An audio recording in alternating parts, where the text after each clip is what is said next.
欢迎收看关键时刻，我是钟道和。当委内瑞拉被处理掉之后，蝴蝶效应已经出来了。现在的国际政治的版图已经完全改变。过去我们讲铁三角，包括了美、中、俄，他们互相的制衡，互有强弱。但现在委内瑞拉事情一发生之后，现在中俄不管在军力，甚至在实际上面，完全跟美国差了非常多的档次。美国真的完完全全完胜，这就是为什么当之前美国喊说我要抓陈志的时候，柬埔寨没有去理他，甚至泰国去轰炸柬埔寨的时候，甚至到内陆去想把陈志给揪出来，却没有办法找到。但是柬埔寨却在昨天直接把陈志拱手让了出来，直接交还给了中国。这代表什么？在国际局势的改变上面，每个国家都懂了谁才是对，而为什么这个谁才是对这件事情，美国当然他也知道。这是为什么今天委内瑞拉在抓这个所谓的国际影子的邮轮的时候，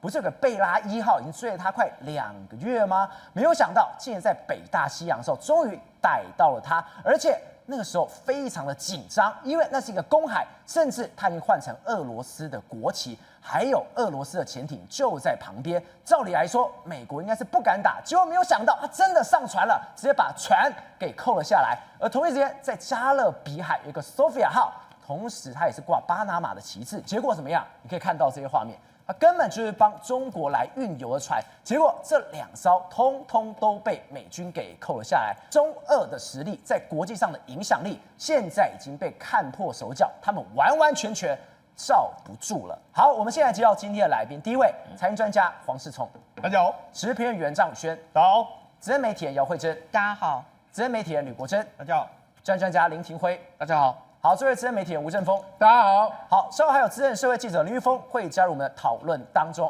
松哥，我刚刚特别讲到一个关键，蝴蝶效应来了。对，我们也端掉之后，我们一直在讲什么石油一大堆，没有哦。现在国际政治、国际那种 power 的实力，它的版图完完全全改变了。没错，过去所谓的中国跟俄罗斯还有美国这个三角关系呢，随着这个所谓川普呢进去委内瑞拉，把这个马杜罗抓走之后呢，他就好像拍一个蝴蝶拍几个翅膀之后，就没想到掀起一场风暴。这个风暴来说是连锁性的风暴。对，第一个风暴核心是什么呢？原本马杜罗被抓的时候呢，这个川普说，下一个目标或许是哥伦比亚啊。那个 Pedro 他们总统还跟川普呛下，我拿起武器对抗，来啊，都来啊！没有，他已经打电话给川普了啊，都爱拍谁了，跟他道歉。他说我准备会到白宫访问。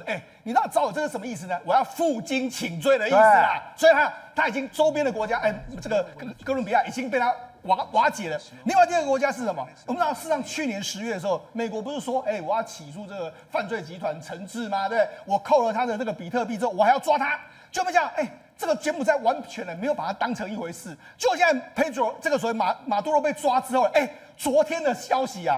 这个洪森啊，切割跟陈志的关系，说我不认识陈志啊，陈志是假借我的名义啊，然后同时间把陈志送回到中国去了。哇塞，直接切割！他们都知道啊，中国没得照了，我赶快把这个烂摊子丢给中国嘛。好，所以现在中国跟俄罗斯都被框放卡住，根本没人可靠。好，没人可靠的时候，我就讲。中国这次当然武器完全非常丢脸嘛，但俄罗斯呢？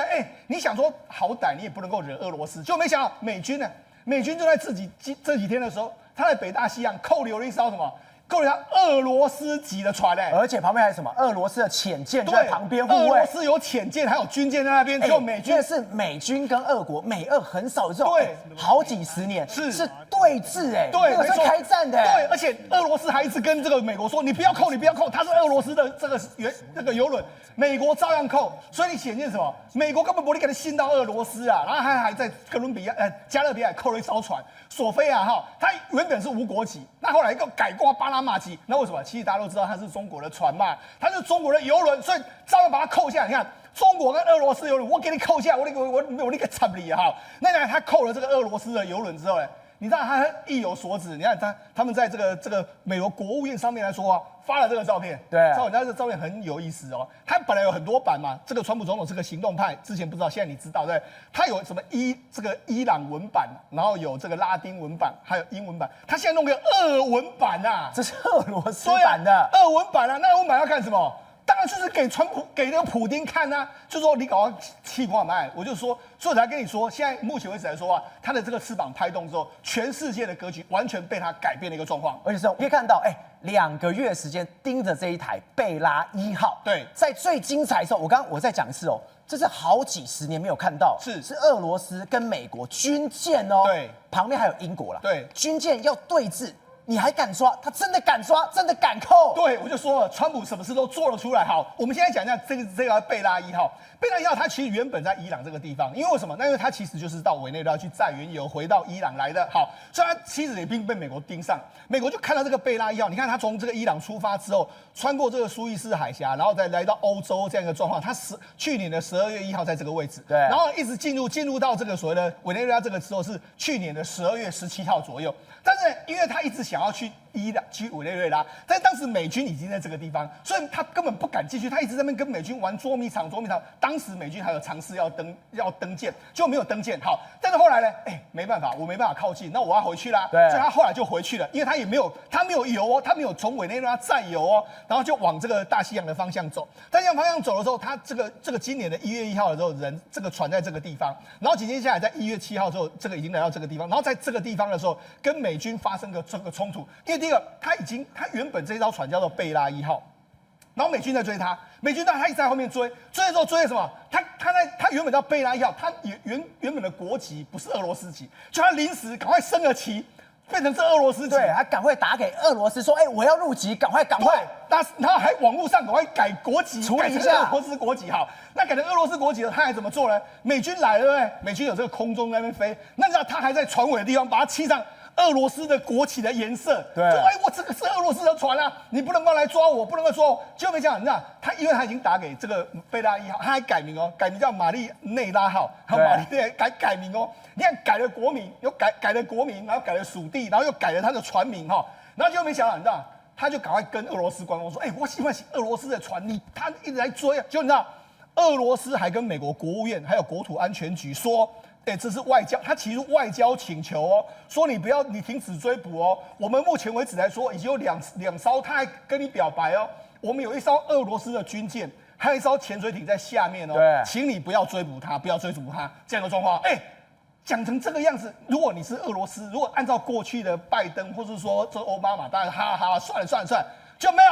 给你抓，所以他们就开始进去上去把他扣留走，超狠，而且这根本是一个空船。我们刚才讲的是空船，对，他没有载任何油。所以如果你今天是有东西，我强制你也算，你空船我就是把你的信心直接把你击毁掉的。对，没错，我就是瞧不起你啦。对，我就是要给你这个侮辱性极强，就是这样一个状况。好，那我讲这个行动来说，真的，你看俄罗斯这样完全那种跨国，你有军舰，你有潜水艇，我还打电话跟美国国务院跟国安，你卖了，这样把你抓走，就被处理了。对，处理了。那你俄罗斯颜面扫地。好，另外就是我们家这一艘是索菲亚号，这是另外一艘。美军这个地方是要公布他们的这个资料，它是美军的陆军部还有美国的这个国土安全部协调一个行动，它拦截什么？这一艘船叫索菲亚号。那索菲亚号来说，它在什么地方？在加勒比海这个附近。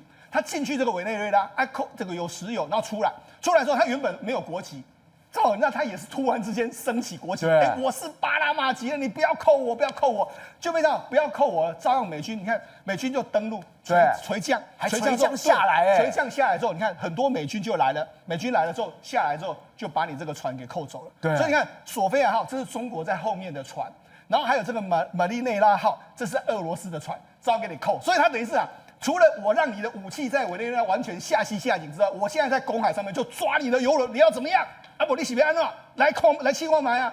他就让这个态度吧，所以我才太窄，公海抓人对啊，所以这个态度好。那我跟他讲，为什么美国敢这样做呢？第一个，我们就讲，其实他这一次在公海上面绕了这么久的一个时间，美国都一直盯着他。可是问题，他进入了这个北大西洋这个地方的时候，其实美军呢要有协同的单位。你看他在船在这个地方的时候。最靠近他的，我们从这个图你也看出来，美国为什么要格陵兰？你看格陵兰在这边，对不对？然后另外，他这次有个协同国家，就英国，对，英国当时派出了飞机出来，英国还派了什么？他们派了这个相关的你看，连英国的国防大臣就说，没有说我们英国有 provide 一些这个 support， 他 support 是什么呢？一架所谓的英国皇家空军的这个海神 MR-A1 的直升机，对，他到那个地方去了。到那地方去，好，他们还当然还出动了一些相关的这个所谓相关的机去那边这个进行所谓的这个所谓侦查的这个工作。而且除了皇家空军的海神之外，你看到哦，皇家海军辅助舰队泰德力量号，对，直接给你开出来，我罩你啊，我的 brother。对，没错，英国有侦察机，然后还有这个直升机，然后还有包括说舰队都出来了。对，舰队都出来之后，那你知道这个英国当然有这样子，对不对？我们刚才就说嘛，这一艘船就是玛丽内拉号哈。那你看当时俄罗斯有一艘这个舰艇，然后一艘潜水艇在这边，对，然后英国上面的这个空军在那边飞，然后英国船也来了。他来了之后，就没想到美国怎么登陆呢？他们用这个小鸟号。小鸟号来说的话，它的容量其实非常小，它只有2名的这个船员，还有6名的乘客，其实非常少。那现在大家也不知道它从哪里出现，然后就来了之后呢，然后就来到这个小鸟号之后，然后就开始这个人员垂降下来之后，对，然后就控制了这艘船。那当时俄罗斯的，他们都还在旁边视他们于无物啊，束手无策，怎么办？我要不要打？我不敢打。然后控制这个船之后呢，现在已经转向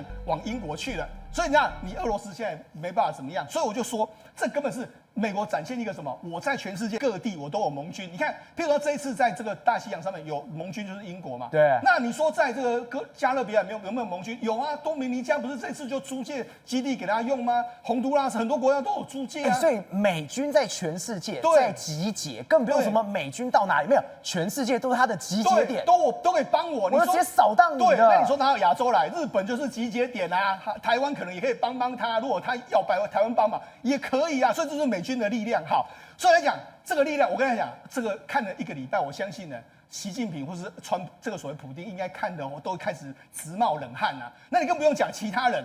Pedro 对哥伦比亚的总统，他原本气压压，他们说什么啊？这个马多被抓之后，他说，因为以前呢，他们有一个叫做大哥伦比亚跟委内瑞拉共和国啊，他说我们2个国家可以一起来对抗美国啊。他当时还说什么，为了祖国我拿起武器啊，这样一个状况，就没想你在唱秋啊，他听，然后后来昨天这个川普在出手球上面就 po 了这个文章，他说什么呢？能够跟哥伦比亚这个总统呢古斯塔沃 Petro 谈话，我深感荣幸哈。那是他打电话给我的啊，他打电话给我是他打给我的哦。那解释了有毒品的问题，还有我们之间存在的歧义啊。那我非常感谢他的来电还有语气，那语气一定是你看他感谢，所以显得语气是相当的卑微啊。对，那期待在不久的将来跟他见面。那目前的那个美国国务卿的 Marco Rubio， 还有这个哥伦比亚外交部长在安排会晤，那会晤将在华盛顿特区的白宫举行。哇，这差太多了。Pedro 之前多凶啊！对，没错。没想到他一转头，没有多爱，我错了啦。对，没错，他已经我们好好聊下嘛，跪下，然后跟他说不要这样，大哥，不要，我求求你。那这个川普就说我你来，他说好，我马上就到白宫，我还有生机，对，我就负荆请罪到那个地方去了。好。所以这就是这样一个氛围嘛。好，那你看马上他要说什么啊？没有对话就会有战争啊！哥伦比亚现在已经可以安然入睡了，摸呆机了，就你要认错就没事。好，那你说你认错就没事的时候，那你还有一个国家也马上就跪下了，谁啊？那当然就是柬埔寨啊。我们就说柬埔寨的这个陈志，你看他快讯，对不对？快讯太子集团创始人陈志被捕，然后遣返中国。而且你看到这是柬中时报对啊，柬埔寨最大的官媒发，为什么要官媒发？对，我要跟全世界讲，我把陈志送回去了，不要找我了。对，然后洪森还发了一个相关的文章，他说有人企图利用国家领导阶层，特别是用执政党主席还有政府总理的名义作为保护伞，那以掩盖非法行为还有侵害人民的权利，这类人正是执政党坚决要铲除的对象。他讲的就是陈志。对，问题是，我们又不是没看过陈志跟洪森在这里的照片，你怎么切割啊？大家现在就切割，那切割之后他讲怎么办？这个陈志，我刚才不是说吗？我把陈志交给这个中国，川普的话，对，川普，搞不好陈志会抖出我啊。那我把它交给中国，反正这个炸弹丢给中国，我没事，对不对？搞不好他搞不好中国也跟他有勾结，那我不管了，反正我就丢回去了啊，就这样。那反正是中国要伤脑筋的事情。我就讲1月10号的时候，去年10月的时候，他就起诉陈志啊。对，当时柬埔寨没有动作啊，为什么？因为柬埔寨后面啊。哇，中国，我不相信你能怎么样啦？他也不理他啦，哈。但没想到后来去年的12月的时候，他不是取消了陈志国籍？为什么？当时这个泰国跟柬埔寨不是打了吗？轰爆他了。泰国不是一直去轰他，还有人员进去嘛？我觉得当时或许是泰国总理说啊，好啦，你川老大那边爱陈志哦，我派人去抓陈志。可问题是，我跟他讲。这个泰国的实力毕竟跟美国差一个等级嘛，所以没办法，他不抓。好，那为什么现在洪森要赶快把这个陈志送出去呢？赵，你知道为什么吗？第一个，这个川普居然可以抓马杜罗是这样登陆这个委内瑞拉，他可不可以登陆柬埔寨去抓陈志？当然可以，当然可以，他可不可以顺便把这个洪森抓走？我怕的是什么？我怕我被买一送一啊，我就完蛋了。所以这个时候呢，赶快把炸弹丢出去，丢到中国去。那你要丢，你如果回中国的时候，你要去中国抓，你要去垂降他，那不关我的事。所以他事实上现在大家都完全吓呆了。好，那我跟他讲，你看这个川普不是 call 了这个文章吗 ？FAFO 这个 No Games 不要自讨苦吃。好，那我跟他讲，你看最近一段时间，美军说要逮你的时候，马上这个马杜罗就被活逮。对，那这个美国说我要这个惩治的时候，惩治马上就被抓，然后被送出去了。那你看中国当时不是要抓个佘志江？他2021年发布通缉，就没想到他后来在泰国被抓之后，泰国还说，引渡佘志江啊，我们不要，还跟他讨论，来来回回好多年，去年才被引渡回去。所以才说现在很多这个过去你可能依赖中国跟俄罗斯的国家，在这一次完全看清楚了，真正世界老大啊，不能够靠中国跟俄罗斯，只有靠我们的川大大。的确，我们刚刚讲，今天这个事件，中俄的脸面完完全全丢了，因为什么？美国是直接把你直接踩在这个地板上面磨蹭。那现在很多国家都已经懂那个风向还要怎么走，中国懂不懂风向？他当然懂，但是什么？我不会怕，真的不会怕吗？你看到哦，今天马杜罗这件事情直接被抓起来，现在中国竟然发生一件事情，中南海，你这个地方你去搜那个地标。在地图上面不能搜的，你找不到中南海的。这我没有说，我们现在习近平呢，可能半夜起来看个床头，有影子都会吓一跳。为什么？胆战心惊嘛，很怕自己成为马杜罗。所以就有一些调皮的中国网友，因为中国它有 Google， 但还有另外一个叫做高德地图，他就把它搜进去，结果发现 AKA 问号，为什么中南海来会找到匹配的地点？你知道这个好笑在哪里吗？之前中国的战狼啊。还在跟台湾呛虾说，你们台湾任何一家店我都能用高德地图搜到，结果就在中国大陆里面最重要的中南海搜进去看不到，然后网友直接旁边讲说，习近平被吓闪尿了，地图消失了，哪有这么扯的事情？中南海，对啊，这么大的一个地标，对啊，没有找到匹配的地点，对啊，照我跟你讲哦，我还特别把它移过去，你知道变什么吗？就有个地图，然后有线条，然后完全不知道那是什么，就全部上面的，比如说中南海的建筑物，中南海的哪里，全部把它拔掉。他说你不相信可以自己试试。结果呢，就有一个网友很调皮，为什么呢？说你那么喜欢拔哈，我就把你标清楚来照，这就是中南海。中海跟南海，所以你看哦，这边有什么帝王砖啊，这边有一个屯南海啊，你有没有看到这个地图上详详细细的？然后这边有什么园区啊？把每一个地方，还有这个，他们号称说这是圣上，也就是习近平居住的地方，对，把每一个地点呢都标在这边。而我跟你讲哦，原本的地图其实应该要长这样子的，对，也就是你把地图涂层开来，开成立体卫星的，就是中南海有很多地点，但现在哈这整块，你现在看到这整块。全部在中国都搜不到了，不见了，他把它净空了，没有这件事情，清零啊，跟北京蓝一样，天空一样干净，所以他们就觉得离奇嘛。来，但是呢，我们就是这么调皮哈。来跟你讲哈，这是我们刚才看到沿线中海、南海的建筑，对不对？里面有一个最重要的这个小岛，对，赵很，你知道这小岛是什么吗？看起来很漂亮哈，像汪洋你做的孤岛，旁边绿绿的。里面呢，像古色古香，这习近平的居住，这是银台，对，这是银台。每一次那种接见那种很重要的人都来，都在这的。对，这就是习近平的皇宫，圣上的驻居。所以我问各位一个问题啦，这个叫做 Google Map。Google Map 就拍得到这边了。那网友也在讲这件事情，这不是我们台湾网友，中国网友在讲说，你觉得我们都拿得到这么高清无码的空拍图？习近平你家呢？你在庭院这边哦晃来晃去哦，老人上树哦都拍得到。那你觉得美国拍不到吗？美国抓不到你吗？所以你这根本就是掩耳盗铃嘛，自欺欺人，让自己安心。你看，2014年的时候，奥巴马在干嘛？就在这个银台散步。2024年的时候，跟普丁在干嘛？在银台，在这个地方散步。所以换言之啊，你的一举一动，你习近平平常在干嘛？走到哪里面，美国照着给你腾跟口跨清臭嘛。但是呢，没办法，演哦还要再演得更过头。我问你赵和。请问一下哦，美国是怎么样去把马杜罗抓起来？是不是有特种部队？对，有直升机，对，有各种战机，对不对？但你知道习近平现在最怕的是什么啊？怕无人机。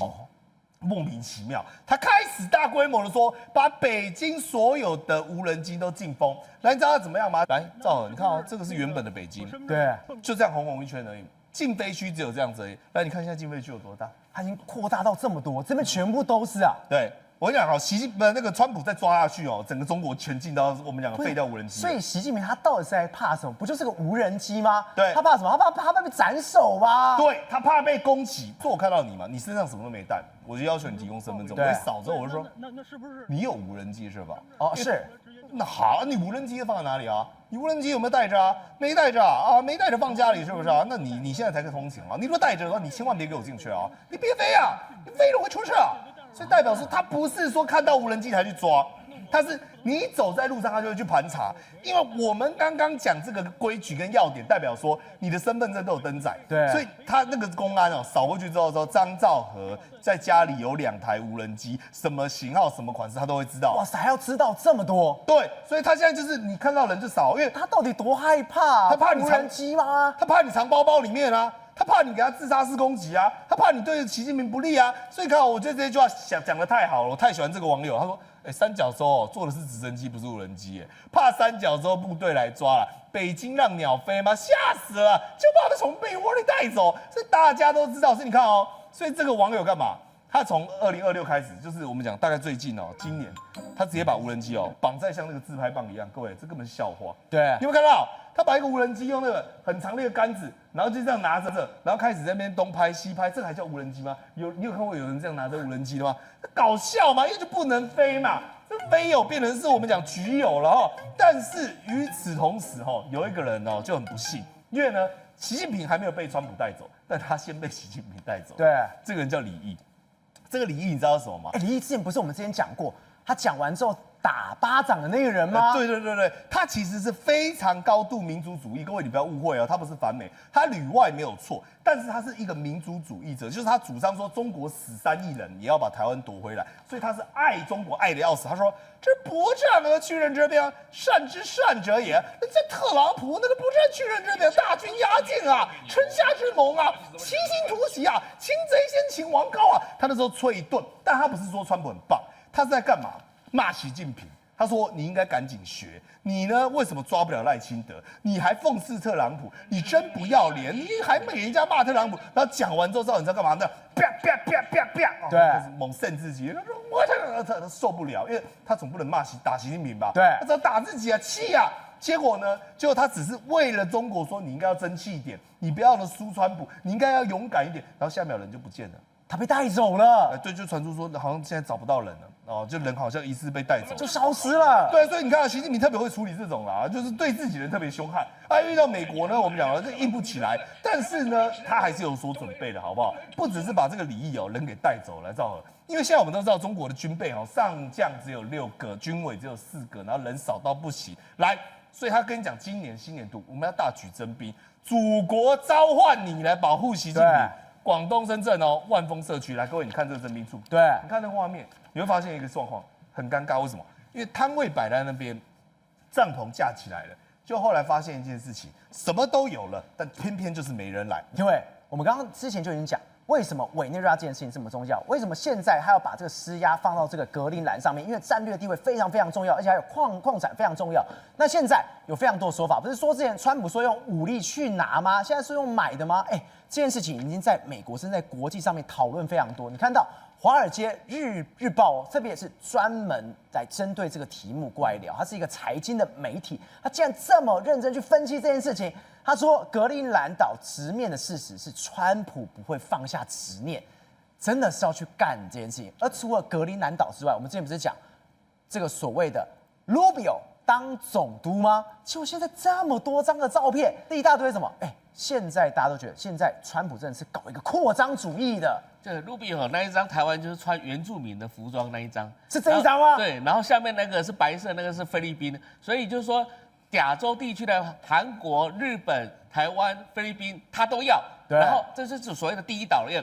那你再看到这边来讲的话，格陵兰是哪一个？格陵兰就是那一个穿着那个有角的那一个，对，那个就以前的维京人啦，或者是所谓的后来这个因纽特人等等之类的哈。那代表说哦，整个川普势在必得哦，他不是只有在这一任讲的哦，他不是1.0的时候，第一任的时候就开始在讲说他要格陵兰啊，对，而且他还把他的儿子还有怎么样，都是专门在处理有关格陵兰的这个部分啊，而且呢，川普最近来讲还笑称什么丹麦说，哎，你搞那么久，结果你在格陵兰可能只多1只雪橇而已，那代表什么意思？多1只雪橇，对，为什么你根本没有任何防卫格陵兰的任何计划嘛，任何作为嘛？那为什么会这样子呢？你把这张图摊出来看，你就非常了解一件事情。假设如果今天俄罗斯跟中国，他就部署了这个所谓的洲际弹道飞弹，或者是甚至不要弹道飞弹，巡弋飞弹就够了。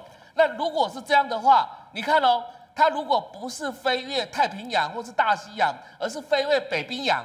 也就是说，你看到如果飞过去的话，那不是直接可以命中到美国的任何本土吗？你说今天俄罗斯这个地方，是这个地方直接打过去的，对，直接飞过去北冰洋，而且是距离就是最短，所以不是说以前我们常常把地球的这个想象看成是一个，比如说在太平洋或是大西洋或是印度洋这样的一个图像而已。但是如果你把地球翻转过来看的话，你就发现说，从头顶上看，哎，那个地方是最短距离。那这时候，俄罗斯又在西伯利亚拥有大面的土地的情况之下，你觉得如果飞过去来讲的话，美国来得及去防范它吗？根本来不及。对。